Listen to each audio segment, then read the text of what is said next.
My name is Carmen Rodriguez. I am 52 years old and I have lived in Hialeah, Miami for over 20 years, ever since we arrived from Cuba when Daniel was just 5 years old. I work as a manager at a downtown laundromat, a simple but honest life I built brick by brick after my husband Roberto died in a construction accident 8 years ago. Daniel, now 23, has always been my pride and joy.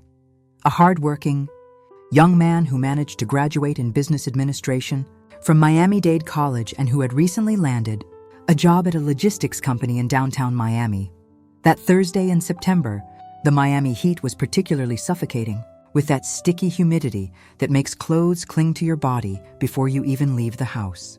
I had left work early because our industrial washing machine had broken down and we didn't have enough business to justify staying until 6 in the evening, as I religiously always did. I took the 112 bus line as I had for years, getting off at the Northwest 79th Street stop, walking the 3 blocks to our 2-bedroom ranch house that Roberto had bought with such pride before he died. When I turned the corner onto our street, my heart filled with that ageless maternal joy. Daniel's silver Honda Civic was parked in our driveway. It was a wonderful surprise because he usually only got home from work after 7 in the evening, and today it was only 4:30 in the afternoon. Maybe he had managed to leave early, or perhaps he had some good news to share with me. A promotion, a raise, or maybe even a special girl he was finally ready to introduce me to. Daniel had always been a caring and thoughtful son, especially after his father's death. He took on responsibilities no teenager should have to bear, helping with household bills, translating official documents for me when my English was still hesitant, being my emotional rock during the toughest moments of the last 8 years. Seeing him build his own life with stable work and financial independence was the fulfillment of all the dreams Roberto and I had when we decided to leave everything in Cuba to give our son a better life. As I approached the car, a mischievous and maternal idea crossed my mind. How about surprising Daniel? It had been years since I had managed to surprise him. He always got home after me, always told me when he was going out, always predictable in his responsible routine as a hard-working young adult. But today, for the first time in a long time, I had the opportunity to turn the tables and be the one to surprise him. I looked around the quiet Hialeah street, checking if no neighbors were watching. Not because I was doing anything wrong, but because I didn't want Mrs. Maria, our gossipy neighbor, to have ammunition for weeks of comments about Carmen playing tricks in the street. The coast was clear. The children were still at school, the adults still at work. Only the distant sound of traffic from Northwest 79th Street and the constant hum of air conditioners running at full blast against Miami's relentless heat. The Honda Civic was unlocked. Daniel always left it unlocked when he was home, a habit I constantly scolded him for due to safety concerns, but which today would be perfect for my mischievous maternal plan. I carefully opened the back door, checking once more if no one was watching, and crouched in the space behind the driver's seat.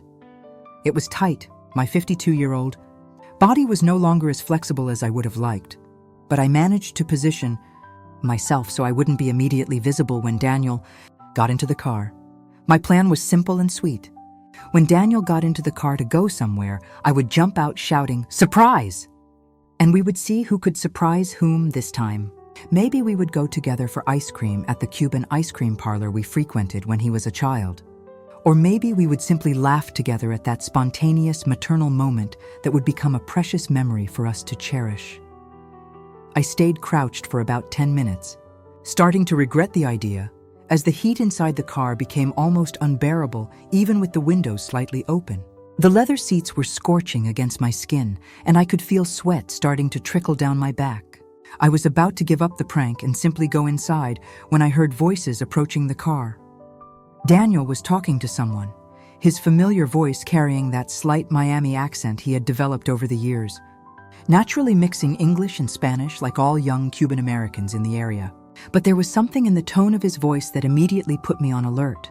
It wasn't the relaxed, cheerful voice of my son in casual conversations. There was a tension, a seriousness, an almost professional quality that I rarely heard when he spoke to me at home. "Hermano, are you sure the guy is reliable?" Daniel asked in Spanish, but it wasn't the casual Spanish we used at home. It was more formal, more cautious, loaded with implications I couldn't fully decipher. Confia en mí, Daniel. I've been working with this contact for 2 years. He's never let us down, replied a male voice I didn't recognize. He was older than Daniel, with a more pronounced Cuban accent, like someone who had arrived more recently from the island or who maintained stronger connections with the traditional Cuban community. My heart began to race, not from maternal excitement, but from a growing anxiety I couldn't rationally explain. Why was Daniel having secret conversations with people I didn't know? Why was he using this formal, cautious tone I never heard at home? And most importantly, why were they talking about contacts and reliability as if they were discussing something much more serious than casual friendships? The car doors opened simultaneously. Daniel got in on the driver's side and the unknown man in the passenger seat. I shrank even further, trying to become invisible in the cramped space behind the seat, my heart pounding so hard I was sure they could hear it. The smell of men's cologne mixed with the odor of hot leather and something else, perhaps cigarette smoke, or something sweet I couldn't identify. Tonight we have 3 deliveries, the unknown man continued, his voice now lower, more conspiratorial. A family from Havana who arrived yesterday by boat, 2 young men from Santiago who have been waiting a week, and a woman with 2 small children who is desperate. Deliveries? What kind of deliveries? Daniel worked at a logistics company, but as far as I understood, it was office work, paperwork, not physical deliveries that happened at night. How much for each? Daniel asked, and there was something in his voice that completely chilled me. It was cold, calculating, as if he were discussing commercial transactions instead of people. Because that's what they were talking about, wasn't it? People, families, children. The family from Havana, 2,000. The young men from Santiago, 1,500 each. The woman with the children? The man paused. She only has 800, but she's willing to work to pay the rest. The kind of work you can imagine. My stomach churned violently. They weren't talking about package or document deliveries. They were talking about people, about Cuban immigrants arriving in Miami without legal documentation, desperate people seeking a better life, vulnerable families with small children, and my son, my Daniel, whom I had raised to be honest and compassionate, who personally knew the suffering of leaving Cuba and rebuilding a life in a foreign country, was involved in some kind of scheme that exploited precisely these vulnerable people. Daniel, this has to stop in December, I heard my own voice whisper involuntarily, an echo of the advice I always gave him when I saw him making questionable decisions as a teenager. But this time, the decisions weren't about trivial things like school grades or coming home on time. They were about something much more serious, much more dangerous, something that could destroy not only his life, but potentially the lives of innocent people who depended on him for safety and protection. The Honda Civic started, and we began to move through the familiar streets of Hialeah. But for the first time in 20 years living in this community, I felt completely lost, hidden in the back seat of my own son's car, discovering that the person I thought I knew better than anyone else in the world was a complete stranger, involved in activities I couldn't even fully comprehend. We drove through the streets I knew by heart, passing the bodega where I bought groceries, the church where Daniel had made his first communion, the school where he had studied before getting a scholarship to a private high school. I realized I was about to discover truths about my son that would change our relationship forever. And that perhaps, for the first time in my life, I wasn't prepared to face the consequences of my maternal curiosity. As the Honda Civic navigated the familiar streets of Hialeah, I remained huddled in the back seat, trying to control my breathing, which had become rapid and shallow. The air conditioning was on full blast, but I was still sweating profusely, not just from Miami's suffocating heat, but from the growing terror of discovering a side of my son I never imagined existed. Every word of the conversation between Daniel and the unknown man revealed layers of a reality I didn't want to accept. "Miguel, I need you to understand one thing very clearly," Daniel said, his voice carrying an authority I had never heard before. "I don't work with people who make promises they can't keep. If this family from Havana doesn't have the full money tonight, they wait until they get it. I don't accept partial payments or forced labor schemes." Miguel, now I knew the conspirator's name, laughed in a way that made my skin crawl. "Daniel, you've only been in this business for 6 months and you already want to dictate rules?" These newly arrived Cubans don't have the luxury of choice. They pay what they can, work to cover the rest, or swim back to the island. "They're not swimming back anywhere," Daniel replied firmly. "And they're definitely not going to work anywhere to pay off debts. This isn't Miami in the 80s, Miguel. We're not human smugglers or operating disguised brothels." My heart pounded with that declaration. On one hand, I felt a maternal relief knowing that Daniel was setting ethical boundaries even in an obviously illegal situation.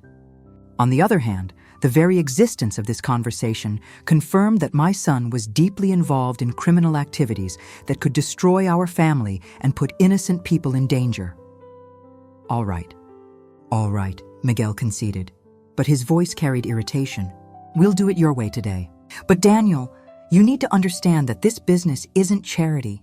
It has real costs: gas, risks, time, contacts that need to be paid. If you want to be the good Cuban Samaritan, you'll have to find another source of income."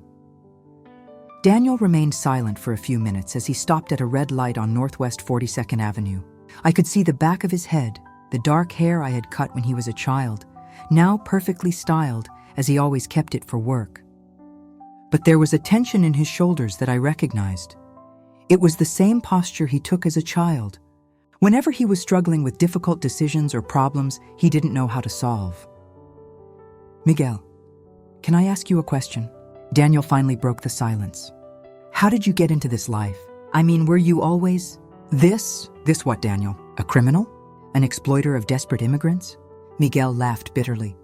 "Man, I arrived in Miami on a makeshift raft in '94. I was 17, didn't speak a word of English, didn't know anyone. I spent 2 years sleeping under bridges, scavenging for food in the trash, doing any job that gave me a few dollars." I listened to this story with a pain in my chest that was almost physical. I knew dozens of similar stories in our community, Cubans who had risked everything to come to America, only to find that the promised land was sometimes almost as cruel as the land they had left behind. One day, an older guy offered me $500 to drive a car from point A to point B, no questions asked. $500, Daniel. It was more money than I had seen in my entire life. Miguel paused, clearly lost in painful memories. I didn't ask what was in the trunk. I didn't ask why the trip had to be made at 3 a.m. I didn't ask why they gave me a disposable phone to use only once. And now, 29 years later, you recruit other young Cubans to do the same, Daniel observed. And there was judgment in his voice. Now, 29 years later, I have a house in Coral Gables. My children go to private schools. My wife never had to work cleaning rich gringos' houses, Miguel replied defensively. And yes, I offer opportunities to young people who are in the same desperate situation I was in. The car turned left onto Flagler Street, and I recognized that we were heading towards downtown Miami. My mind raced frantically, trying to process everything I was hearing. Daniel had been involved for 6 months, which meant everything had started shortly after he got the job at the logistics company. He was transporting undocumented immigrants, but apparently setting ethical standards that irritated his criminal partners. And he was doing it for money, obviously, but he also seemed genuinely concerned about the well-being of the people he transported. "Daniel, can I tell you something I've never told anyone?" Miguel asked, his voice becoming softer, more personal. "Of course. The first time I transported a family, it was a mother with 3 small children. Her husband had been arrested in Cuba for political activities. She managed to escape alone with the children on a raft that almost sank twice before reaching the Florida coast." Miguel paused emotionally. "When I opened the trunk of that first car 29 years ago, I found that woman holding her children, all wet, hungry, terrified, my heart constricted. As a mother, I could perfectly imagine the desperation of that woman, the courage needed to risk her own children's lives in search of freedom. "What did you do?" Daniel asked. "I cried like a child, Daniel. I cried because I saw my own mother in that woman, my mother who had dreamed of bringing me to America but died before she could. I cried because I understood that those people were not cargo or merchandise. They were broken families looking for hope." Miguel took a deep breath. "But I also understood that someone was going to transport these people with or without my help," And if it was me, at least I could ensure they arrived alive and with dignity. And you think that justifies charging thousands of dollars from people who have already lost everything? Daniel asked, and I could detect genuine conflict in his voice. No, it doesn't justify it. But paying rent, putting food on the table, educating my children, that justifies it. And ensuring these families have safe transport, instead of being exploited by psychopaths who treat them like animals, that also justifies it. We stopped in a parking lot next to a small Cuban restaurant I vaguely recognized. It was an area I avoided after dark. Not exactly dangerous, but known for questionable activities that happened when the sun went down. My stomach clenched, realizing we were arriving at the place where these deliveries would happen. Daniel, last question before we leave, Miguel said, turning off the engine. Why are you really doing this? And don't tell me it's just for the money, because I've seen you refuse payments from families who clearly couldn't afford it. There was a long, heavy silence in the car. I could feel Daniel struggling with the answer, and my maternal heart ached because I knew my son well enough to know he was carrying some emotional burden he hadn't shared with me. Miguel, do you remember how you felt when you got here? That terror of not knowing if you would survive, if you would build something, if all the courage it took to leave Cuba would be worth anything. Daniel paused. My mother went through that. She never talks about the first few years here, but I remember nights when she cried thinking she was sleeping. Tears began to stream silently down my face. Daniel was right. I had cried many nights during those first few years, terrified that we had made a terrible mistake leaving Cuba, that Daniel would grow up poor and without opportunities in a country that might never fully accept us. She worked 3 jobs simultaneously for years to give me a decent education. She never bought new clothes for herself, never went out to have fun, never had a life of her own because she was focused on giving me a better future. Daniel's voice was laden with emotion I rarely heard. And now I have a college degree, a stable job, my own car, my own apartment. I have everything she dreamed of giving me. So why risk all that? Miguel asked. Because when I see these families arriving in the same conditions we arrived in, I remember the gratitude I feel for all the sacrifices my mother made. And I think maybe it's my turn to help other families have the same opportunities I had. My heart completely broke. My son was risking his freedom, his career, his future, because he felt guilty for the sacrifices I had voluntarily made out of love. He was channeling his filial gratitude in a dangerous and potentially destructive way, helping people illegally because he thought he owed me something. Daniel, that's very noble. But it's also very naive, Miguel replied. You can't save every Cuban who comes to Miami, and you definitely can't do it carrying guilt for the sacrifices your mother chose to make out of love. I know that logically, Miguel. But emotionally, it's complicated. They got out of the car, leaving the window slightly open because of the heat. I remained hidden, but now my mind was completely focused on a devastating revelation. My son was committing crimes because he felt guilty for the sacrifices I had made for him. He was risking everything we had built together because he thought he had an imaginary emotional debt to me that needed to be paid by helping other immigrants. It was a tortuous and dangerous logic, but I perfectly understood why it made sense in the mind of a 23-year-old who had grown up watching his mother work tirelessly to give him better opportunities. Through the window, I watched Daniel and Miguel walk towards the restaurant. My son, tall, handsome, well-dressed, seemingly a successful young professional, was about to meet desperate families who would pay thousands of dollars for safe transport to places where they could start new lives, and I was about to discover exactly how these operations worked, how dangerous they really were, and if there was still time to save Daniel before he completely lost himself in a life that would destroy everything we had built. Together over 23 years, I remained alone in the Honda Civic for about 15 minutes, sweating profusely in the stifling Miami heat, my mind frantically working to process everything I had just discovered about my son. The parking lot was relatively empty, just a few old cars and a white windowless van that immediately made me uncomfortable. I couldn't stop thinking about the conversation I had overheard, the implications of every word. The devastating reality that Daniel was involved in a human smuggling network that, regardless of his noble motivations, was deeply illegal and dangerous. Through the slightly open car windows, I could hear fragments of conversations in Spanish coming from the restaurant. Men's voices speaking softly, occasional forced laughter, the sound of chairs being moved, but it was the occasional female voices that broke my heart. Anxious whispers, muffled cries of children. Words of maternal comfort in Cuban that I recognized perfectly because I had used the same words to calm Daniel when he was little and we were afraid of the uncertain future. Suddenly, the restaurant door opened and Daniel walked out quickly towards me, followed by Miguel and a woman I couldn't see clearly in the dim twilight.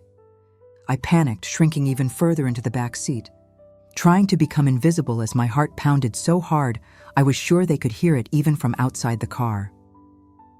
Daniel opened the driver's door and got in quickly, followed by the woman who sat in the passenger seat. Miguel went to another car, a black Honda CR-V that had parked on the other side of the parking lot. When the woman got into the Honda Civic, I could see her clearly for the first time, and what I saw completely shattered me. She was a woman in her 30s, with black hair pulled back in a ponytail, wearing obviously cheap but clean clothes. She carried a small backpack that seemed to contain all her earthly possessions, and her eyes were red and swollen from crying so much. But what struck me most was her left hand. It was crudely bandaged with what looked like pieces of cloth, and small bloodstains were visible through the makeshift bandage. "Señora Martinez, are you feeling better?" Daniel asked in Spanish, his voice filled with genuine concern. "Sí, muchísimas gracias, Daniel. The infection is under control, but it still hurts a lot." Her voice was weak, exhausted, with that deep Cuban accent that identified someone who had recently left the island. "I don't know how to thank you for paying for the medicine at the pharmacy. Without antibiotics, I could have lost my hand." Daniel had paid for this woman's medicine? With his own money? That didn't sound like the behavior of someone exploiting desperate immigrants for profit. "Señora Martinez, you don't have to thank me. Just tell me one thing. Are you absolutely sure you want to go to Orlando? Because once we get there, I can't guarantee your safety. I don't know the people who will receive you." "Daniel, my brother has been in Orlando for 5 years. He got a job in a factory, has a small but clean apartment, and promised I could stay with him until I get my own documents." She paused, breathing with difficulty. "It's my only option. In Cuba, they arrested me 3 times for selling food on the street to feed my daughters. The last time, they broke my hand to teach me a lesson." My heart violently constricted. Had this woman left daughters in Cuba? Or had she brought them on the dangerous journey across the Florida Strait? "And your daughters, Señora Martinez? Did you manage to bring them?" "No, Daniel. They stayed with my mother in Havana. The plan is for me to get legal status here first, then send money for them to come safely." She began to cry silently. "My youngest daughter is only 8 years old, Daniel. It's been 3 weeks since I spoke to her. I don't know if she understands what my mother says when she asks when Mommy is coming back."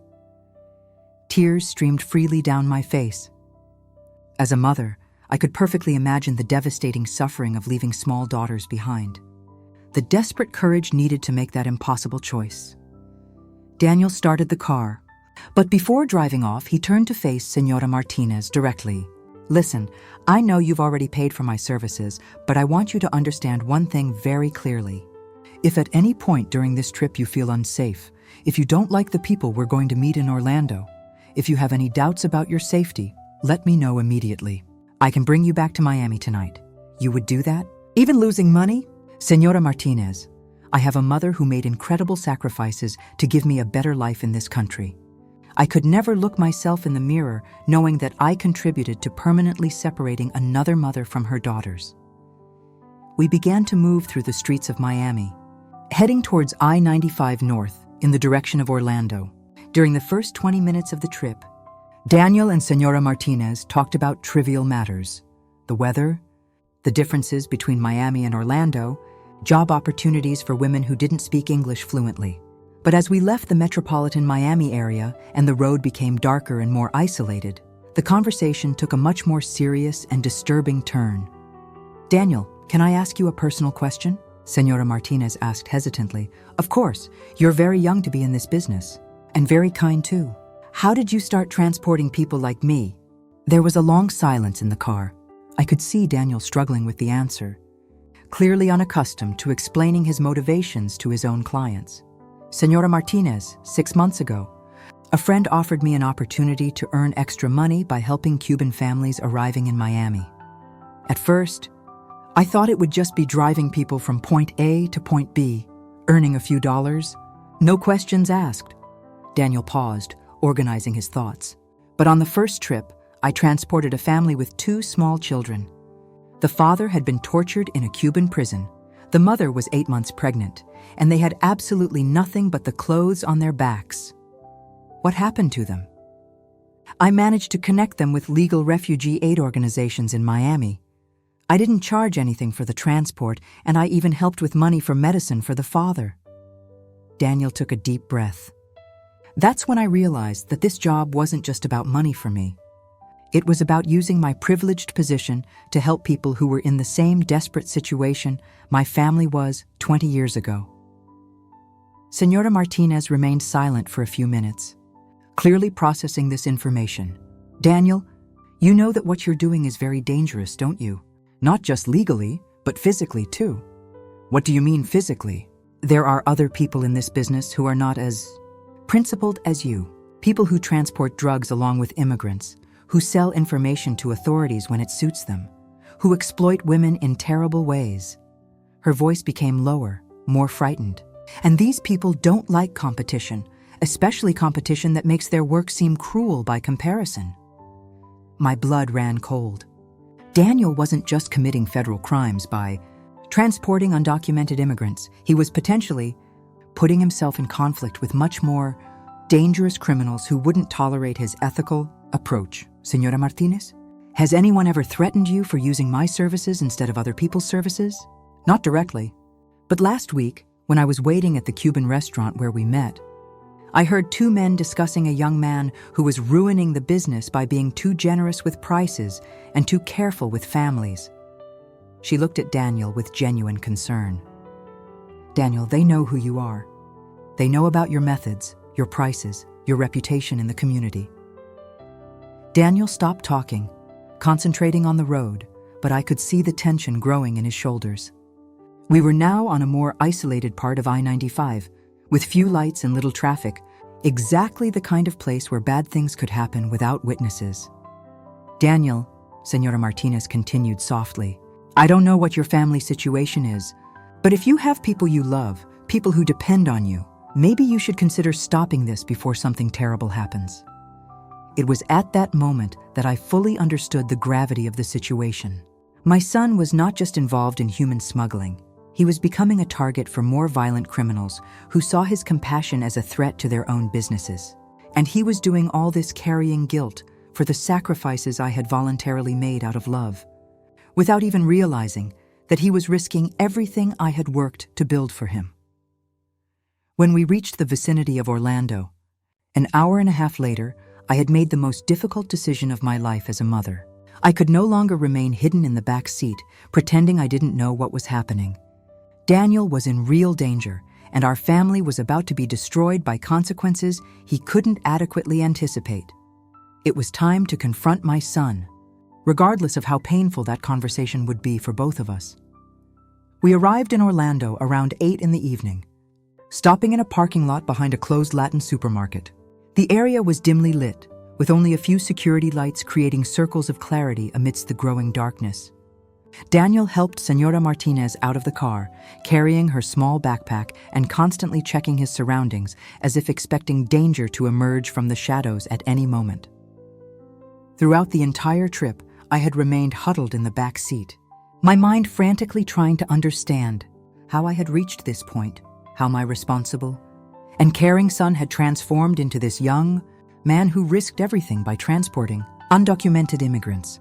El contacto should arrive. In a few minutes, Daniel said, checking his phone. Senora Martinez, remember what we talked about. If anything doesn't feel right, anything at all, tell me immediately. Sí, mi hijo, entiendo.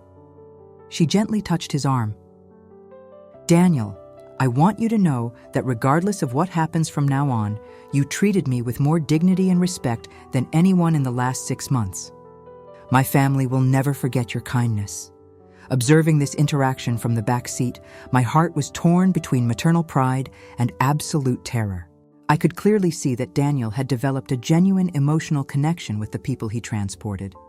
They weren't just commercial transactions for him. They were human lives for whom he felt personally responsible. But I could also see that this emotional responsibility was putting him at increasing risks that he couldn't adequately calculate. A black Honda CR-V slowly approached, stopping a few meters away.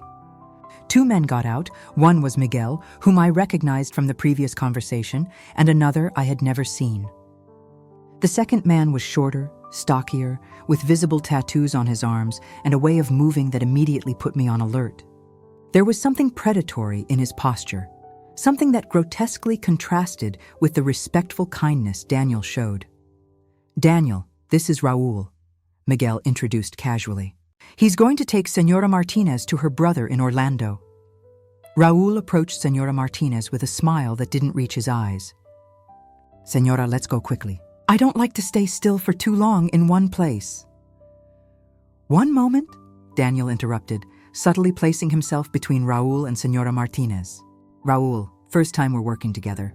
I want to make it clear how I operate. Señora Martinez has my phone number. If anything happens to her, anything at all, you answer to me personally." Raul laughed, but it wasn't a pleasant sound. "Daniel, Miguel told me you're new to this business. Maybe you don't understand how things work here yet." "I understand perfectly how things work," Daniel replied, his voice growing firmer. "I understand that we transport people, not cargo. I understand that these people have families, dreams, a right to basic dignity. And I understand that our responsibility doesn't end when we deliver them." Very noble, kid. But nobility doesn't pay the bills or keep you alive when things get complicated. It was at that moment that a devastating memory hit me like lightning. 6 months ago, Daniel had come home with a small but deep cut on his forehead, saying he had bumped into a low door at work. I had insisted on cleaning and dressing the wound, noting that it looked more like a fight cut than a domestic accident, but he had consistently stuck to the story. Now, observing the tension between him and Raul, I realized that he had probably been involved in a physical altercation related to this business much earlier than I imagined. Another memory. 3 months ago, Daniel had come home at 4 a.m. on a Tuesday, saying he had been drinking with coworkers. But he rarely drank, never stayed out so late without telling me, and his clothes smelled of something I couldn't identify at the time.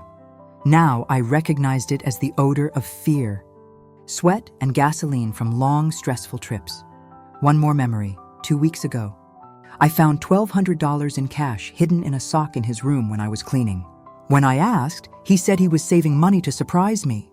Maybe a trip to visit relatives in Cuba. I had been touched by his generosity, without realizing that the money probably came from activities that could put our entire family at legal risk. "Daniel," Señora Martinez interrupted the growing tension between the men. "I'm ready to go. I don't want to cause you any trouble." Daniel turned to her, and even from where I was hidden, I could see the internal struggle happening in his expression. He clearly didn't trust Raul, but he also had no immediate alternatives to offer. "Señora Martinez, are you absolutely sure? I can take you back to Miami tonight if you have any doubts." "I'm sure, mijo. I need to try." She hugged Daniel quickly. "Take good care of yourself. And remember what we talked about, stopping this before it's too late." Raul grabbed Señora Martinez's backpack with more force than necessary and began to walk towards the CR-V. "Let's go, Señora. I have other deliveries today." After they left, Daniel and Miguel stood in the parking lot for a few minutes in silence. I could see that Daniel was processing something important, struggling with decisions that clearly bothered him deeply. "Miguel, I didn't like that guy's vibe at all," Daniel finally said. "Raul is a professional, Daniel.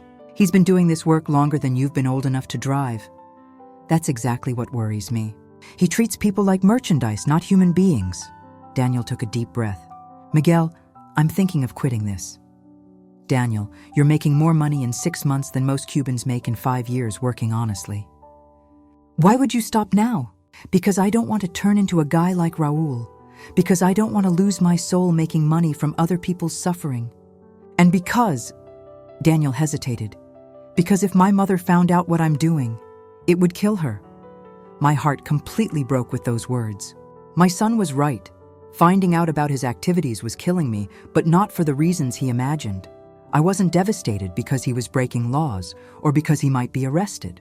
I was devastated because he was doing all this carrying guilt for the sacrifices I had voluntarily made out of love. And because he was putting himself in danger, trying to pay off an emotional debt that never existed. Daniel, your mother doesn't need to know anything. And even if she did, I'm sure she would understand that you're helping families in the same situation you were in 20 years ago. No, Miguel. My mother would understand that I'm risking everything she worked to build, that I'm throwing away opportunities she gave me through years of sacrifice. Daniel leaned against the car, clearly exhausted. You know what kills me most? It's that I started this thinking I was honoring her sacrifices, and now I realize I'm betraying everything she taught me about doing things the right way. During the drive back to Miami, Daniel drove in almost complete silence, lost in thoughts I could imagine but couldn't reach. Miguel tried a few conversations, but gave up after monosyllabic answers. I remained hidden in the back seat, processing not only what I had discovered, but also decades of memories that now took on new meaning. I remembered when Daniel was 15 and brought home a classmate who was being mistreated at home. Without asking me, he had offered our living room for the boy to sleep for as long as he needed. When I explained that we couldn't legally shelter minors without parental permission, Daniel was devastated, not because he was being contradicted, but because he genuinely couldn't understand how legal rules could prevent helping someone in need. I remembered when he was 18 and used all his graduation money to buy groceries for a Cuban family who had recently arrived in our neighborhood. He didn't tell me at the time, but I found out weeks later when the mother of the family came to thank me personally. Your son has a heart of gold, she had said. God will bless you for raising such a generous man. I remembered countless occasions when Daniel translated documents, helped with job applications, gave rides to medical appointments, lent money he never expected to get back. His compassion for Cuban immigrants was not new. It had been a constant throughout his adolescence and early adulthood. What was new was his willingness to break laws to express that compassion. And now I understood that this escalation had probably started gradually. Small favors that grew into larger commitments, which eventually turned into criminal activities he justified as natural extensions of his charitable nature. When we got back to Hialeah, it was almost 11 at night. Daniel parked the Honda Civic in our driveway, exactly where I had found it 6 hours earlier, when my only concern was to play an innocent maternal surprise. Miguel got out of the car and drove away in his own vehicle, leaving Daniel alone in the driver's seat. For a few minutes, he remained seated in silence, hands on the steering wheel, clearly struggling with decisions that could change the course of his life. I could see his shoulders trembling slightly, not from cold, but from emotional exhaustion. "Mom, forgive me," he whispered to the empty car, not knowing I was listening. "Forgive me for getting involved in this. Forgive me for risking everything you gave me. Forgive me for not being strong enough to honor your sacrifices the right way." It was at that moment that I understood I could no longer remain hidden. My son was torturing himself with guilt I never wanted him to carry, making dangerous decisions based on an imaginary emotional debt that was destroying everything I had worked to build for him. It was time to confront him, not as a mother discovering secrets, but as a family facing a crisis we could only solve together. Daniel remained seated in the car for a few more minutes, clearly gathering courage to go inside and pretend he had spent a normal night at work or with friends. I could see through the rearview mirror that he was constantly checking his phone, replying to messages, and occasionally running his hands over his face with gestures of exhaustion that I recognized as signs of extreme stress. When he finally got out of the car, he walked slowly to the front door, carrying the weight of secrets that were clearly destroying him from within. I waited until he entered the house to emerge from my hiding place in the back seat. My legs were completely numb after hours of crouching in an impossible position, and it took me a few minutes to walk normally. But my mind was crystal clear, focused on a revelation that had grown throughout the trip. I couldn't simply confront Daniel directly about what I had discovered. He was clearly ready to stop the illegal activities, but he was also emotionally vulnerable and could make even more dangerous decisions if he felt cornered or judged. I entered the house trying to appear normal, as if I had arrived home from work at the usual time. Daniel was in the kitchen making a sandwich, still wearing the clothes he had worn during the trip to Orlando. When he saw me, he smiled with that forced smile that I now recognized as a mask to hide anxiety. "Hi, Mommy. How was your day at work?" "Kid, mi amor." "And yours?" My voice came out more natural than I expected, despite the emotional turmoil I was experiencing. Quiet, too. I worked late, then met some friends for dinner. The lie came out so easily that it scared me. How many other lies had he told in the last 6 months without me noticing? "Daniel, you look tired. Are you eating properly? Getting enough sleep?" "I'm fine, Mommy. It's just been a long week at work." He avoided my gaze, focusing excessively on preparing the sandwich. "By the way, I'm thinking of maybe looking for another job. Something with more normal hours, less pressure." My heart raced. Was this an indication that he was really considering stopping the illegal activities? Or was it just another kind of smokescreen? Over the next few days, I began to observe Daniel with renewed attention, looking for signs I had missed during months of distraction with my own work and financial concerns. What I discovered deeply alarmed me. Daniel was receiving phone calls at odd hours, sometimes 2 or 3 in the morning, which he answered in a whisper and went out to the porch to talk. He had developed the habit of constantly checking the locks on the house and windows before going to sleep, like someone expecting danger. And more disturbingly, he had visibly lost weight in recent weeks, with deep, dark circles under his eyes that suggested chronic insomnia. The following Tuesday, my neighbor Mrs. Maria came to our house with a worried expression that immediately put me on alert. "Carmen, can I talk to you about something delicate?" "Of course, Maria. What happened?" "It's about Daniel. Last night, around 2 in the morning, I saw him leaving the house and getting into a car with 2 men I'd never seen before. They weren't guys his age, Carmen. They were older men with a, how can I say, dangerous appearance. My blood ran cold. What kind of dangerous appearance? Clothes too expensive for the neighborhood, very new cars, and a way of looking around as if they were always expecting trouble." Mrs. Maria lowered her voice. "Carmen, at my age, I've seen a lot. These men were not casual friends of Daniel's. They were business people, and business that happens at 2 in the morning is usually not legal." "Are you sure it was Daniel?" "Absolutely. And Carmen, when he got in the car, I could see he was nervous. Very nervous. He wasn't someone going out to have fun with friends. He was someone fulfilling an obligation he didn't want to fulfill." After Mrs. Maria left, I stayed alone in the living room processing this information, along with everything I had discovered hidden in the car. Daniel was clearly more deeply involved than he had admitted in the conversation with Miguel. The activities were not decreasing, they were escalating. And apparently, including nocturnal meetings, he didn't even try to hide from the neighbors. On Wednesday, I decided to take an action I knew was risky but necessary. I called the office where Daniel supposedly worked, pretending to be an insurance company, verifying employment information. "Hello, I'm verifying employment information for Daniel Rodriguez." "How long has he worked there?" "Daniel Rodriguez? 1 moment, let me check our records." There was a long pause. "Ma'am, we don't have any employee with that name." "Are you sure it's our company?" "Yes, I'm sure. Maybe he started recently?" "Ma'am, our records are complete. We've never had a Daniel Rodriguez working here." I hung up the phone with violently trembling hands. Daniel had been lying about his job for months. All the money he brought home, all the stories about work and colleagues, all the explanations for irregular hours. It was all a lie. He was making money exclusively through illegal activities, and apparently much more money than he had admitted. That night, when Daniel came home at 9 in the evening, I tried an indirect approach. "Mi amor, how are things at work? You mentioned you might want to look for another job." "Oh, yes. I'm still thinking about it. The environment there is getting a bit complicated." "Complicated how?" Daniel hesitated, clearly assessing how much he could say without revealing too much. "Some colleagues are involved in activities that don't make me comfortable." "Nothing illegal," he quickly added.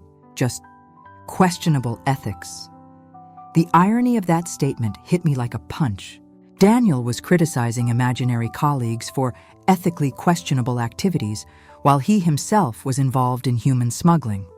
Daniel, if you're not comfortable with something at work, maybe you should really look for another job. We can always tighten our budget for a few months while you look for something better. No, Mommy, I don't want you to worry about money because of me. You've already made too many sacrifices for me. His voice carried that familiar guilt that I now recognized as the motivation behind all his dangerous decisions. On Thursday, the situation escalated alarmingly. Daniel received a call during dinner that visibly shook him. After a few minutes of whispered conversation, he returned to the table with an expression I can only describe as thinly disguised terror. Mommy, I need to go out for a few hours tonight. Work. At 8 in the evening? What kind of work happens at this hour? Special inventory. It'll be quick. I'll be back before midnight. But he didn't come back at midnight. Not at 1 in the morning.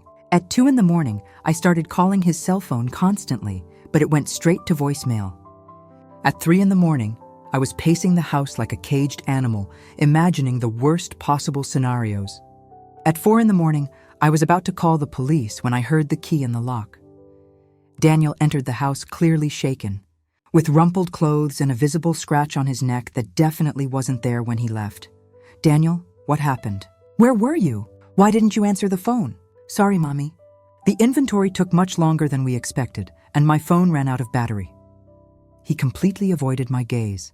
I'm exhausted. I'm going to sleep. Daniel, that scratch on your neck? Oh, that. He automatically touched his neck. I tripped on a ladder in the warehouse. Nothing serious, but I could see in his eyes that something very serious had happened. There was a quality of fear I had never seen before, not anxiety or worry, but genuine terror from someone who had faced real danger. On Friday morning, Mrs. Maria knocked on our door again, this time with an urgency that immediately put me on alert. Carmen, I need to tell you something that has been worrying me all night. What is it, Maria? Last night, around 3 in the morning, I saw 2 cars parked in front of your house for over an hour. Men smoking cigarettes, talking softly, clearly waiting for someone. She paused dramatically. Carmen, when Daniel finally arrived, they talked to him for about 15 minutes before letting him go inside. What kind of conversation? I couldn't hear the words, but the body language was clear. They were giving instructions, and Daniel was taking orders. And Carmen, she lowered her voice even further. One of the men showed something under his jacket that looked very much like a gun. My world completely collapsed at that moment. Daniel was not just involved in human smuggling, he was involved with violent people who used armed intimidation to maintain control over their employees. My 23-year-old son was in a situation that could result in arrest, violence, or worse, and I could no longer pretend I didn't know what was happening. That Friday night, after Mrs. Maria's devastating revelation about armed men waiting for Daniel in front of our house, I made the most difficult decision of my life as a mother.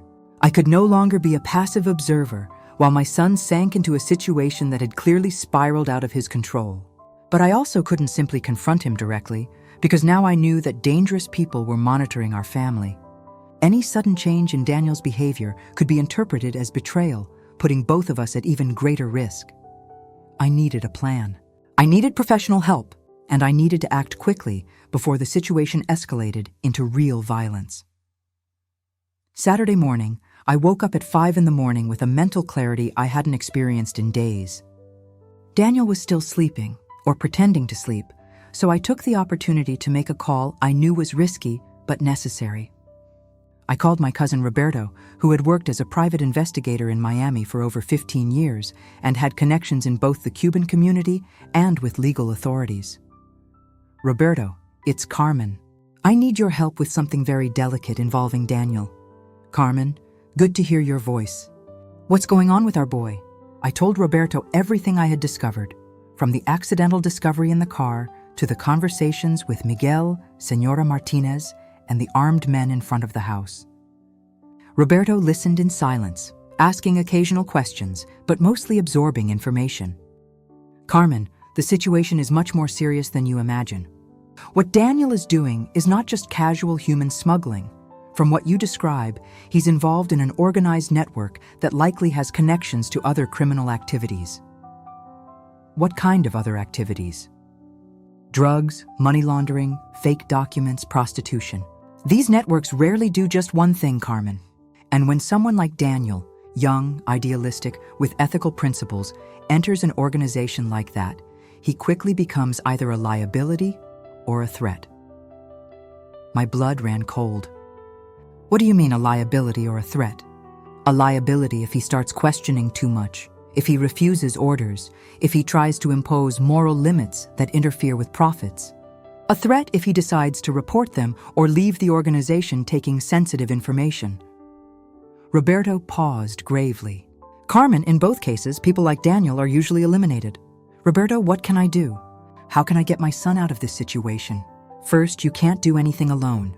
Second, you can't confront Daniel directly because that might force him to make desperate decisions. And third, you need to accept that the only real way out of this situation is cooperation with federal authorities. Cooperation with federal authorities meant Daniel would be arrested, tried, probably sentenced to years in prison.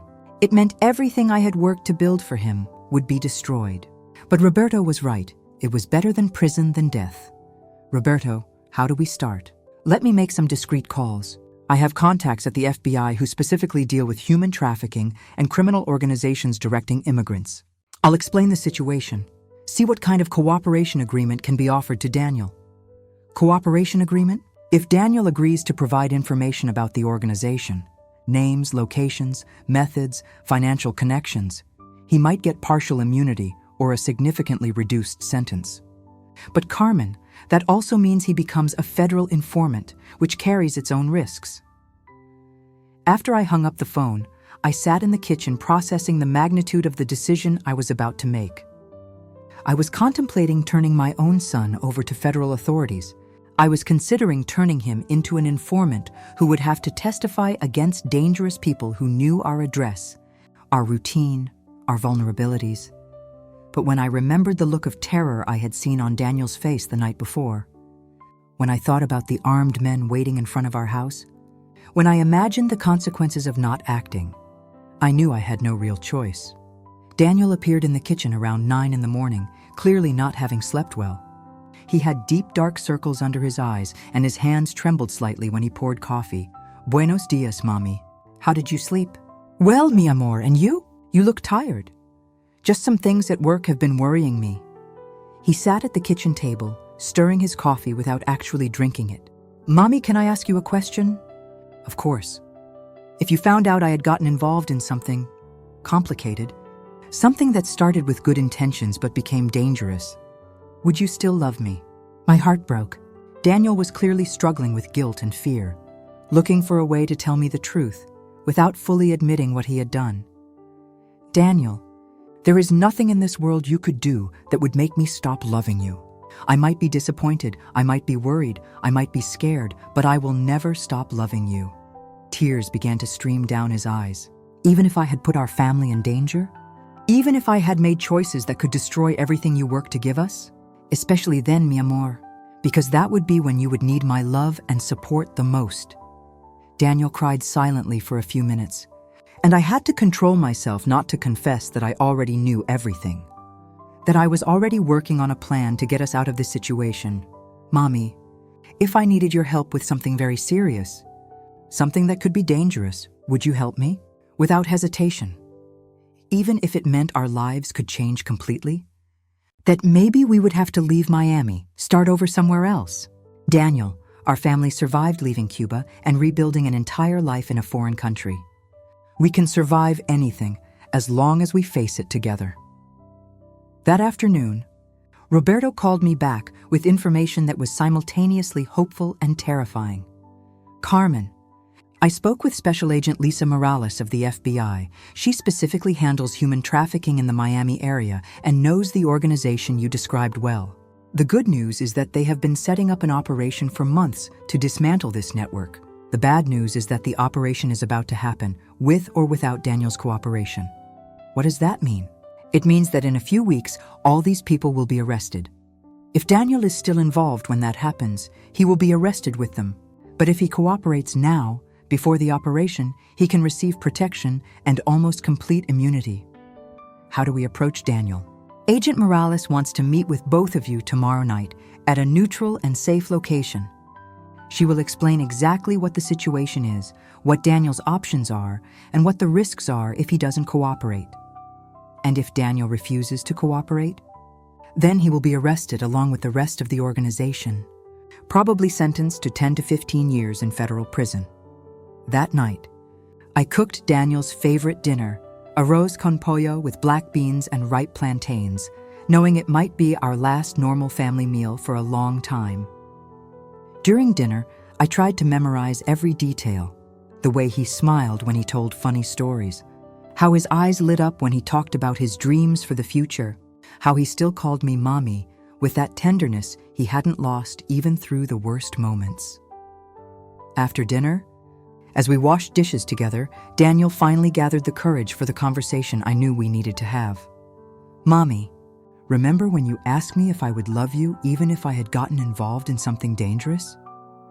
I remember. Well, I need to tell you some things. And after I tell you, you'll understand why our life might be about to change completely. It was at that moment that I made the final decision.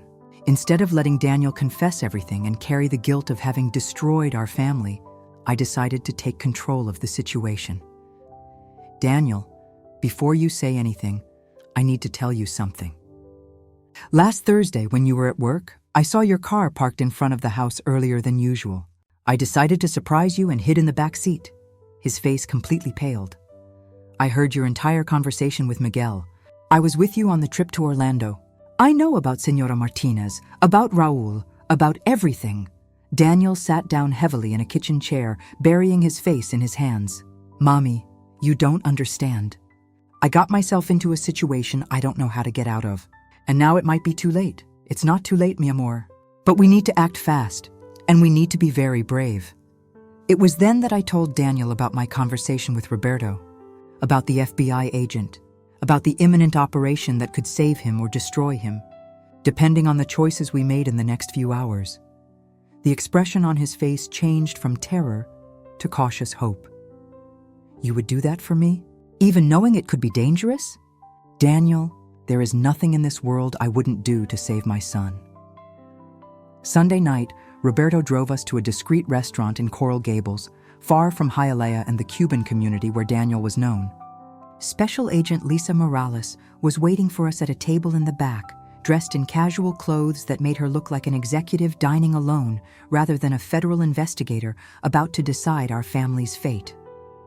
She was a woman in her 40s, with dark hair pulled back in a simple bun and eyes that conveyed both professional competence and genuine human compassion. Daniel was visibly nervous throughout the walk to the table, his hands trembling slightly and sweat visible on his forehead, despite the restaurant's strong air conditioning. I tried to project maternal calm, but inside I was terrified of the implications of every word that would be spoken in the next few hours. Daniel, I'm Agent Morales. Your cousin Roberto explained your situation to me, and I want you to know from the start that I'm here to help, not to harm you. Her voice was professional but warm. I also want you to understand that everything we say here today is protected by a preliminary cooperation agreement. Nothing you confess can be used against you if you decide to work with us. Agent Morales. Before we begin, Daniel said hesitantly, I need to know, am I in immediate danger? Is my mother in danger because of my actions? That's a very smart question, Daniel. The honest answer is, yes, you are at increasing risk. The organization you describe has a history of violence against people they consider treacherous or problematic. She paused, letting that information sink in. But we also have the capacity to offer full protection if you agree to cooperate fully. Over the next 45 minutes, Agent Morales explained in detail what she had discovered about the human smuggling network Daniel was part of. It was much larger and more sophisticated than any of us had imagined, including connections with Mexican cartels, money laundering operations through legitimate businesses in Miami, and a forced prostitution system that exploited vulnerable immigrant women. Daniel, you probably think you were only involved in transporting families looking for a better life. And largely you were right. But the money they paid for your services didn't just come from personal savings. Agent Morales showed photographs that made me feel physically ill. It came from young women forced to work in disguised brothels, from men forced into slave labor in factories, from families permanently indebted through abusive interest schemes. Daniel looked at the photographs with growing horror. Agent Morales, I never knew any of this. Miguel never mentioned brothels or forced labor. He only told me about transporting families. I believe you, Daniel. That's exactly how these organizations operate. Compartmentalization. Each person only knows their specific part of the operation to minimize damage if someone is arrested or decides to cooperate. She put away the photographs. But now that you know the full truth, you need to decide whose side you want to be on. What kind of cooperation are you asking for? I asked, trying to keep my voice steady. Daniel would use a recording device during meetings with Miguel and other members of the organization. He would help document the hierarchical structure, operational methods, meeting locations, financial systems, and eventually he would testify in court against the leaders of the organization. For how long? Daniel asked. 2 to 3 months for evidence collection.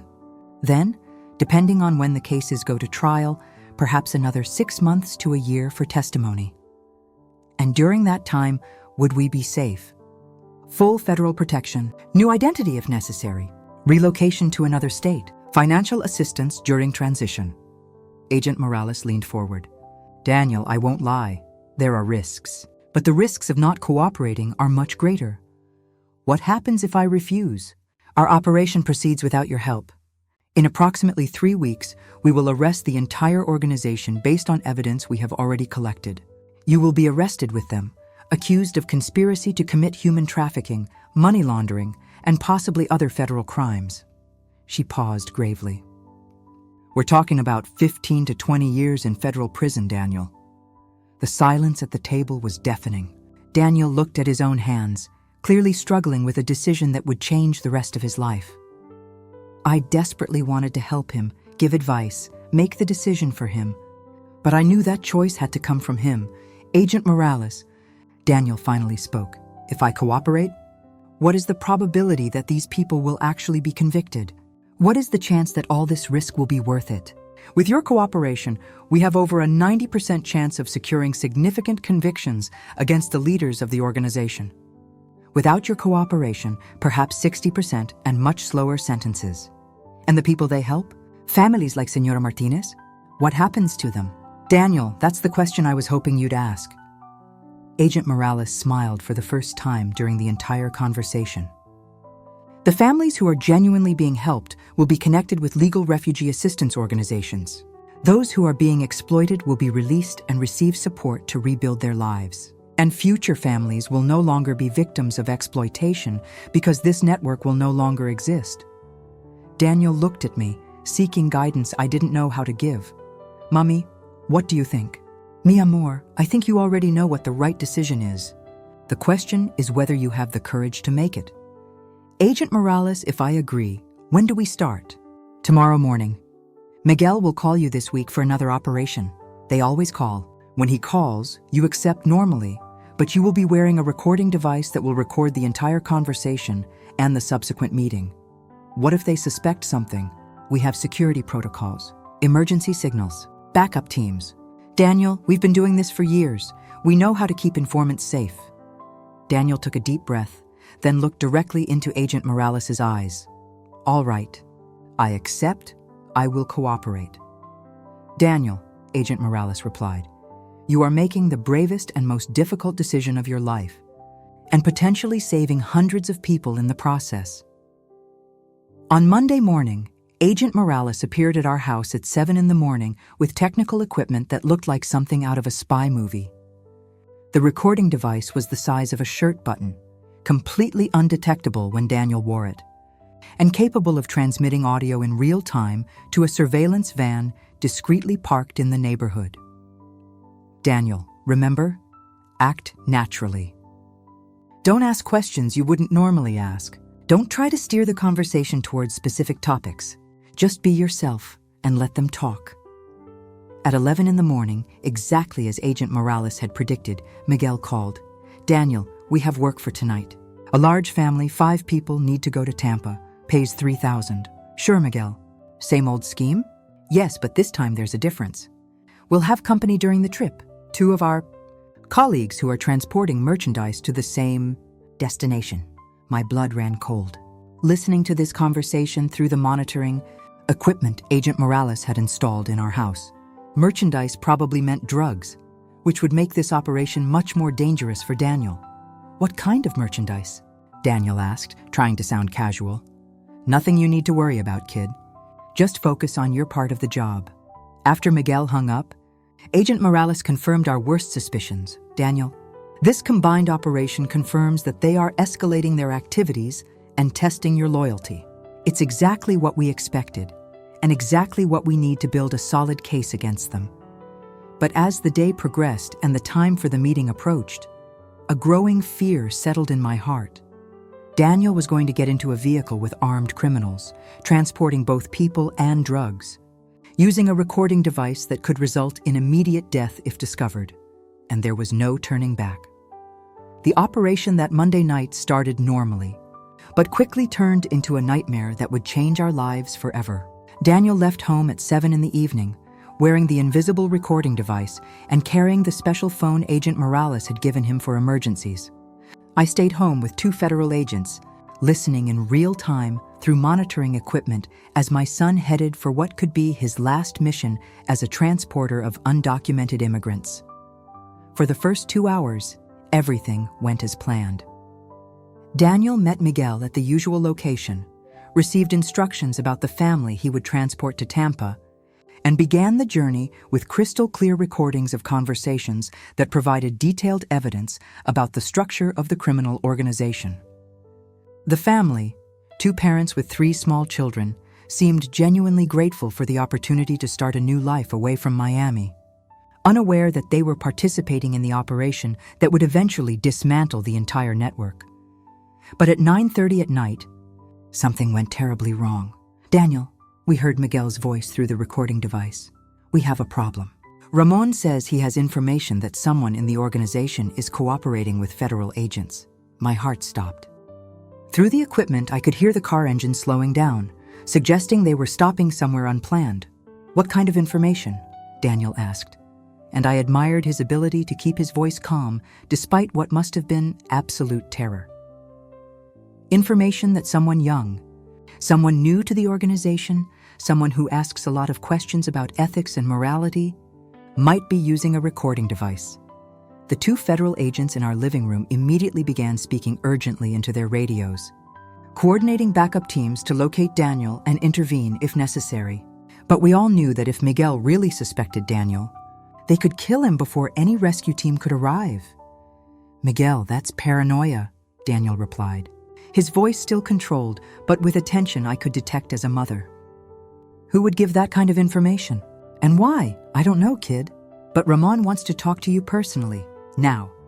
Talk about what? About loyalty. About commitment. About proving you're not a problem for our family. The word family completely chilled me. In criminal organizations, when they start talking about family and loyalty, it usually means someone is about to be violently tested or permanently eliminated. All right, Daniel agreed. Where does Ramon want to meet? Change of plans. Instead of going directly to Tampa, we're going to stop at a warehouse in Homestead. Ramon wants to check our cargo personally. One of the federal agents urgently whispered to the other. The warehouse in Homestead is a known execution point for this organization. We need to intervene now. But before they could coordinate an intervention, the audio transmission was abruptly interrupted. The recording device had stopped working or had been discovered and destroyed. Agent Patterson, I said to the more senior agent in the room, what does this mean? Is Daniel in immediate danger? Mrs. Rodriguez, I won't lie to you. The situation has deteriorated rapidly, and yes, Daniel may be in extreme danger. He spoke quickly into his radio, coordinating multiple teams. But we have a protocol for exactly this situation. We are tracking the location of his emergency phone, and we have mobile teams converging on the Homestead area. The next 3 hours were the longest of my life. I sat in the living room of our house in Hialeah, surrounded by federal agents and surveillance equipment, with no information about my son other than occasional. cryptic updates through radios I couldn't fully understand. I tried to pray. I tried to remain calm. I tried to trust that the professionals knew what they were doing. But my mind kept imagining the worst possible scenarios. At 12:45 a.m., Agent Morales finally arrived home with an expression that was simultaneously relieved and worried. "Mrs. Rodriguez, Daniel is safe. We managed to locate him and extract him from the situation before any violence occurred. Where is he? Can I see him? He's being examined by paramedics in a safe house. He wasn't physically harmed, but he's obviously traumatized by what happened." Agent Morales sat in front of me. "Mrs. Rodriguez, I need to explain what we discovered during this operation because it will affect important decisions you will have to make." "What did you discover?" Miguel really suspected that Daniel was cooperating with us, but not because of specific evidence, because of growing paranoia within the organization caused by our ongoing investigation. She paused. "The warehouse in Homestead where they took Daniel is a known interrogation and execution site. If we hadn't intervened when we did, she didn't need to complete the sentence. Agent Morales, does this mean our cooperation is over? That Daniel can no longer continue as an informant? It means Daniel's cover was blown. He can no longer return to the organization without risk of immediate death." She took a deep breath. "But it also means that what happened tonight provided enough evidence for prosecution. We managed to record conversations, document crime scenes, identify key participants. The mission was successful, even if it ended prematurely. And now? What happens to our family? Now you enter protective custody immediately. Tonight, we will transfer you to a secure location while we process arrests of the entire organization." "For how long?" "At least 2 weeks for initial arrests. Then, depending on Daniel's continued cooperation and the timeline for trials, perhaps 6 months to 2 years. 2 hours later, I was quickly packing bags under the supervision of federal agents, knowing it might be the last time I would see our house in Hialeah. Everything I could carry had to fit into 2 bags, 20 years of life in Miami reduced to a few clothes, important documents, and family photographs. At 4 a.m, Agent Morales took me to the safe house where Daniel was waiting. When I saw him, my heart broke. Physically, he was intact, but emotionally, he was devastated. He had deep, dark circles under his eyes, hands that trembled uncontrollably, and an expression I can only describe as traumatic shock. "Mommy," he said when he hugged me, "I almost died today. And I almost caused our death too. Mi amor, you didn't cause anything. You were brave, you did the right thing, and you saved hundreds of people in the process." "Mommy, when they took me to that warehouse, I saw things that will haunt me for the rest of my life." His voice broke with emotion. "I saw what really happens to people who break the rules of that organization. I saw why Senora Martinez was so scared." Over the next few hours, Daniel told me details about the night that I prefer not to fully recall. Suffice it to say that he had been exposed to violence and brutality that no 23-year-old should witness, and that our family would never be the same after these revelations. "Daniel," I said, holding his trembling hands, "it doesn't matter what you saw. It doesn't matter how our life changed. It doesn't matter where we will have to live now. What matters is that we are alive, we are together, and you had the courage to do what was right, even when it was terrifyingly dangerous. Mommy, you don't understand." In the next few weeks, when they arrest everyone, when news about this operation spreads in the Cuban community, our family will be marked. People will know that I was the informant. They will hate us. Then we start a new life somewhere else, mi amor. We've done that before, but this time it's different. This time it's because of choices I made, mistakes I committed, consequences I brought upon our family. Daniel, listen carefully to what I'm going to say. You started this journey trying to help people, even if through illegal means. You ended this journey saving people through legal cooperation. You grew, learned, changed direction when you realized you were wrong. That's not shame, that's growth. During the next few days in the safe house, as we waited for news about arrests and processing of the organization, our family slowly began the process of healing and adaptation. It wouldn't be easy, and it wouldn't be fast. But for the first time in months, I felt real hope that we could eventually build a normal life again. But first, we would have to face the public consequences when this whole story became national news. 3 weeks after the operation at the Homestead warehouse, we were living in a federal safe house in Jacksonville, Florida, when news of the human smuggling network's dismantling exploded across all Miami television stations. Seeing my son publicly identified as the courageous informant who helped federal authorities dismantle a multi-million-dollar criminal operation was simultaneously a source of maternal pride and absolute terror about the consequences we would face when our identity became known in the Cuban community. Daniel watched the news, with me in the small apartment the Witness Protection Program had provided, his expression alternating between relief and growing anxiety. "Mommy, now everyone knows what I did. Everyone will know that I betrayed people from our own community, even if they were criminals. Mi amor, you didn't betray anyone. You exposed people who were exploiting our community, who were turning the American dream into a nightmare for vulnerable families." I held his hands, which still occasionally trembled when he was stressed. "You saved lives, Daniel. Literally and truly saved lives." During those first few days in Jacksonville, we received dozens of calls through the secure number Agent Morales had provided. Some were supportive, distant relatives expressing pride, school friends offering encouragement, even strangers who had seen the news and wanted to thank Daniel for his courage. But other calls were devastating. "Carmen," Mrs. Maria said in a particularly painful call, "you and Daniel need to understand that you cannot return to Hialeah. At least not now. There are people in the community who feel that Daniel betrayed the Cuban family, that he chose American authorities over ethnic solidarity. Maria, he chose justice over crime. He chose to protect innocent people over protecting criminals." "I understand that, Carmen. You understand that, but not everyone understands moral nuances. For some people, Daniel will always be the young Cuban who turned in other Cubans to federal agents."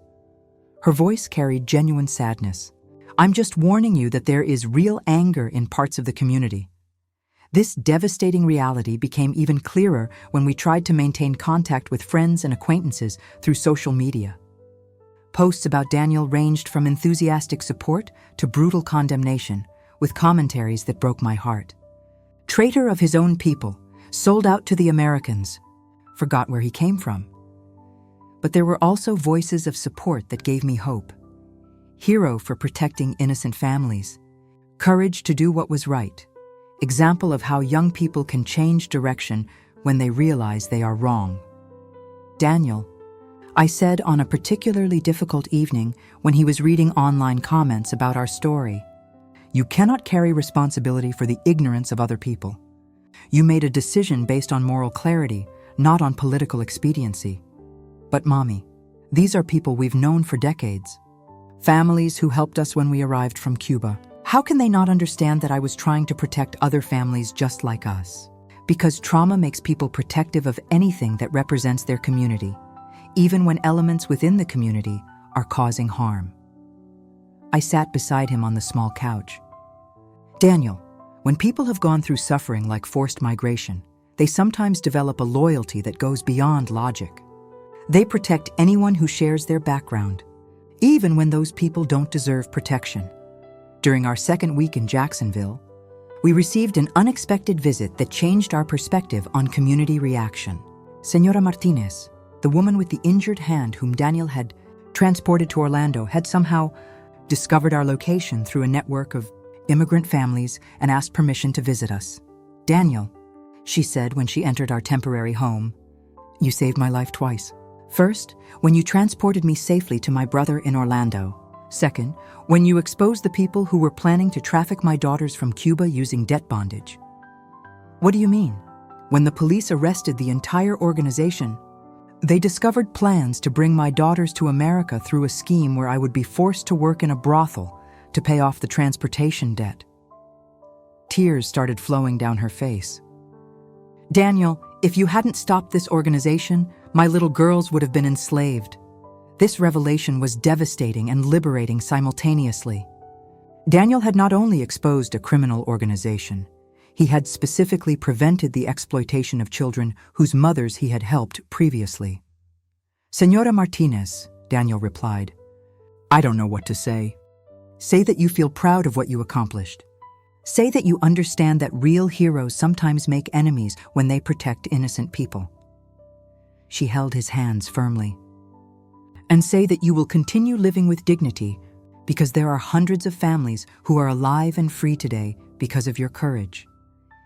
In our third week in Jacksonville, we started working with a psychologist specializing in trauma recovery for family members of undercover operations. Dr. Sarah Chen helped both Daniel and me process not only the immediate trauma of the operation, but also months of stress and deception that had preceded it. Carmen, Dr. Chen explained during our first family session, you went through an experience that tests every aspect of family bonds: trust, communication, shared values, mutual support. The fact that you emerged stronger rather than broken indicates remarkable resilience. But there are still moments when I feel like I don't recognize my own son, I confessed. Months of lies, illegal activities, danger that he brought upon our family. How do I rebuild complete trust? Trust rebuilding is a process, not an event. Daniel demonstrated through his cooperation that he values family safety over personal comfort. He chose difficult honesty over easy deception. These are actions that rebuild trust over time. And what about the guilt that I still carry about having initiated this whole situation? Daniel asked. If I hadn't gotten involved with smuggling in the first place, our family never would have been in danger. Daniel, guilt serves a purpose when it helps you learn from mistakes. But guilt becomes destructive when it prevents you from accepting forgiveness and moving forward positively. Dr. Chen leaned forward. You made errors in judgment, but you also chose to correct those errors through brave action.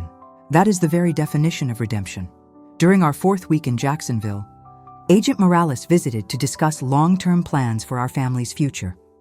Carmen and Daniel, trials won't begin for at least 6 months. You have options for where to go and how to rebuild your lives during this time. What types of options? I asked. Government relocation to any state you choose, financial assistance for new housing and employment, assistance with legal name changes if desired, ongoing psychological support. She paused. Or you can choose to return to the Miami area and face community reaction directly. Which do you recommend? Daniel asked. Honestly, I recommend starting fresh somewhere new. Not because you should be ashamed of what happened, but because a clean slate allows you to define yourselves through future actions rather than past complications.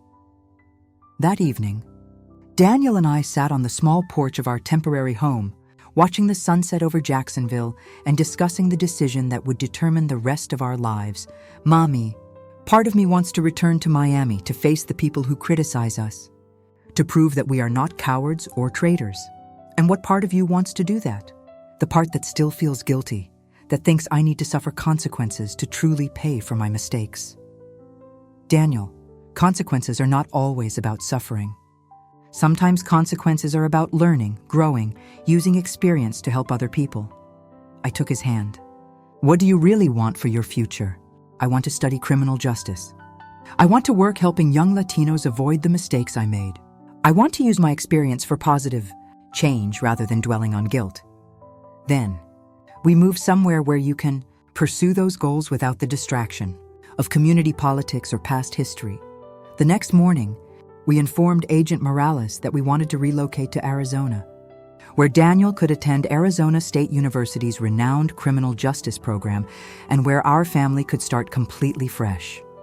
Excellent choice, Agent Morales replied. Arizona has a large Latino community, but not necessarily connected to Miami Cuban politics. You can rebuild your lives authentically there. 2 weeks later, we were driving across the country toward Phoenix, carrying everything that remained of our Miami life in 2 suitcases and unlimited hope for the future. 2 years later, I was sitting in a small coffee shop in Tempe, Arizona, watching Daniel through the window as he mentored a group of young Latinos in a crime prevention session in partnership with Arizona State University. He had grown not only physically, now 25, taller and more confident, but primarily emotionally, transforming into the upright and compassionate young man I always knew he could be, but now without the shadows of guilt and deception that had haunted our last years in Miami.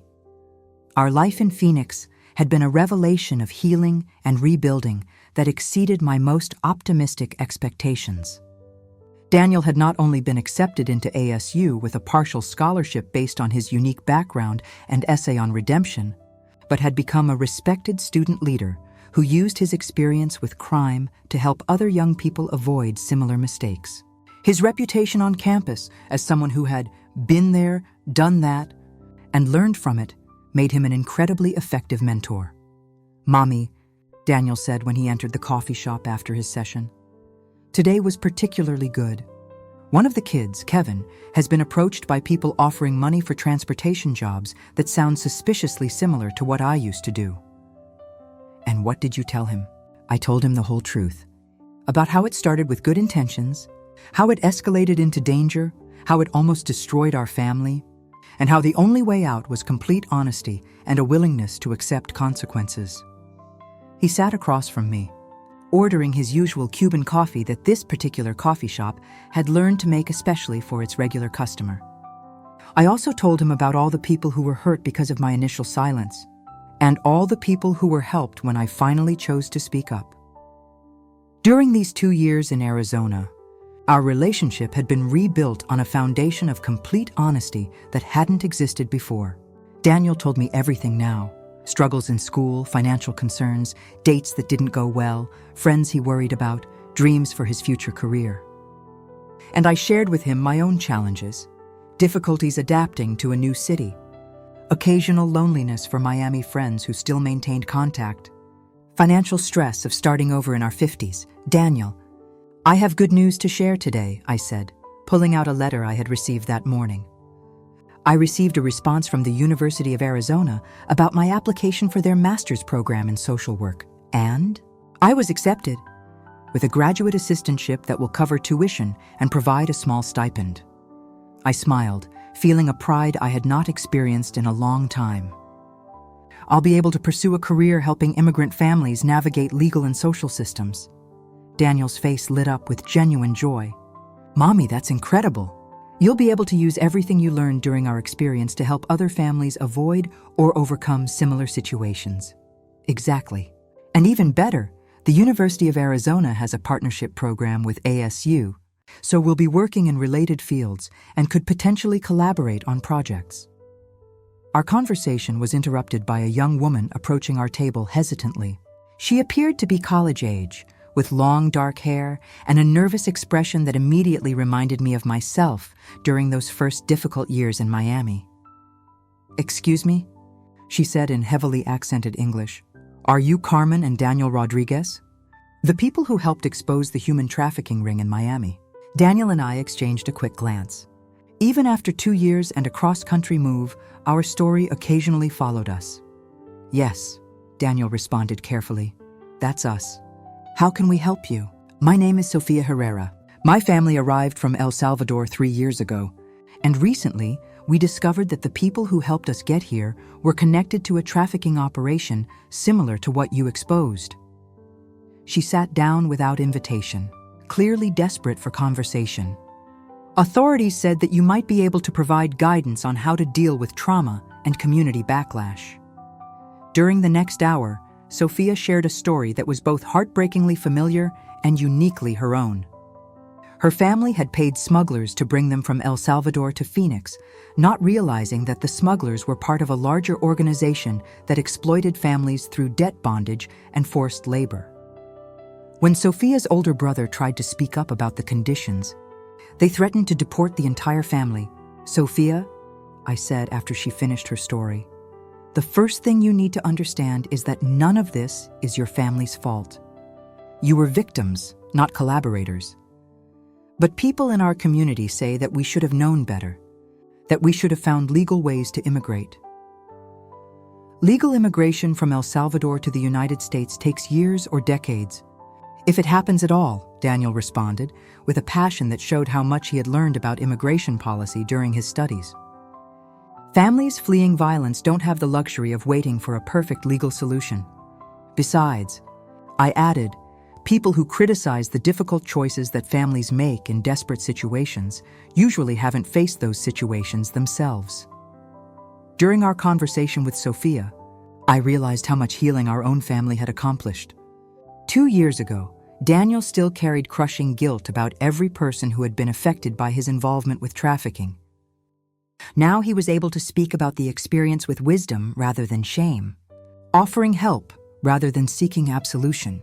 "Sophia," Daniel said as our conversation wound down, "if your family decides to cooperate with authorities, there are resources for protection and support, but also understand that it's not a decision to make lightly." He handed her a card with contact information for several organizations. "Take time to think, talk with your family, get proper legal advice. And remember that whatever you decide, it's your decision to make, not the community's." After Sophia left, Daniel and I walked through the campus area that had become our neighborhood over the past 2 years.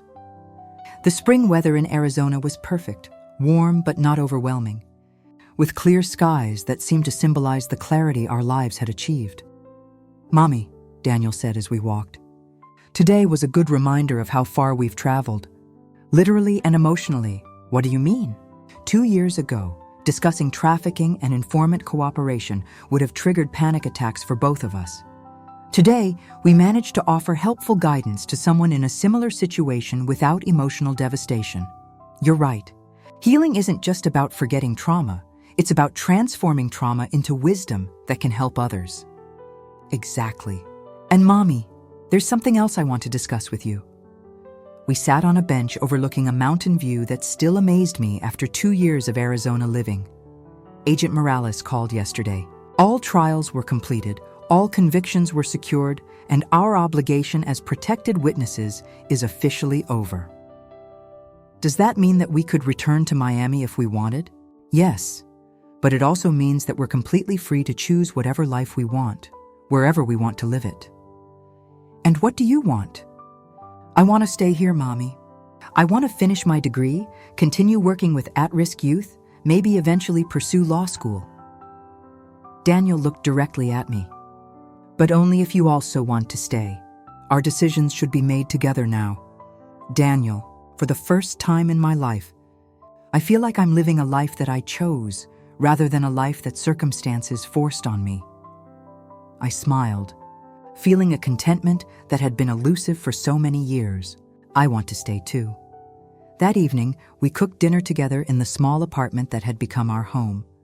Black beans and rice with plantains, maintaining Cuban traditions while building new traditions appropriate for our Arizona life. During dinner, Daniel showed me an acceptance letter he had received for an internship with a local organization that works with refugee families. This summer, I'll be working directly with families who are going through the legal immigration process, helping them understand their rights, connect with resources, avoid exploitation. His excitement was palpable. Essentially, using everything I learned through our experience to help other families succeed legitimately. Daniel, I'm so proud of who you have become, not just despite what happened in Miami, but because of how you chose to grow from it. Mommy, one thing that Dr. Chen taught me that still guides me every day: we're not defined by the worst things we've done, but by how we choose to respond when we realize that we've done something wrong. And how you responded was with courage, honesty, and a willingness to accept consequences. With your help, Mommy, I could never have done it without knowing that you would support me even when I had disappointed you profoundly. After dinner, we walked outside to the small porch of our apartment building, where we could see the sunset painting the Arizona sky in colors that still took my breath away after 2 years. Mountain silhouettes provided a backdrop that reminded me daily that we were far from the complications of Miami, geographically and emotionally. Daniel, I said, watching the last light fade from the day, when we left Cuba when you were 5, I promised myself that I would give you every opportunity for a good life in America. You kept that promise, Mommy. No, mi amor. We kept that promise through mistakes, trauma, fear, and eventually the courage to do what was right even when it was terrifying. So what's our next promise to each other? That we'll continue to build a life based on honesty, compassion, and a commitment to helping other families find their own paths to safety and success. This time without illegal shortcuts? This time through education, legal work, and genuine service to the community. 2 years later, sitting in that small coffee shop in Tempe, watching my son inspire young people to make better choices than he had made, I felt overwhelming gratitude for the journey that had brought us here. Not because it had been easy, but because it had been honest. Not because we had avoided suffering, but because we had transformed suffering into wisdom. Our story had begun with deception that almost destroyed our family. But it ended with truth that made us stronger than we had ever been before. And for the first time since leaving Cuba 20 years ago, I felt like we were exactly where we belonged.